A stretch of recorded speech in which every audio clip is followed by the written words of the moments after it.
mission accomplished tayo sa ating third civilian mission. Ito ay moment of triumph. Tagumpay ito hindi lang ng mga members ng ating ito coalition, pero ng lahat ng Pilipino na nangangarap ng kapayapaan at hustisya, lalo na pagdating sa issue ng West Philippine Sea. This is again a historic mission because it's the first ever concert at sea for peace na ginanap natin dito sa West Philippine Sea.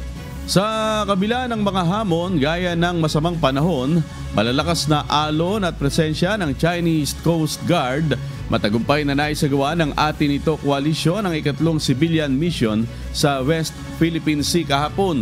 Kasama ang mga artist mula sa Pilipinas at kalapit na bansa, nagsagawa sila ng concert at sea for peace malapit sa Pag-asa Island bilang simbolo ng pagkakaisa at paninindigan para sa kapayapaan.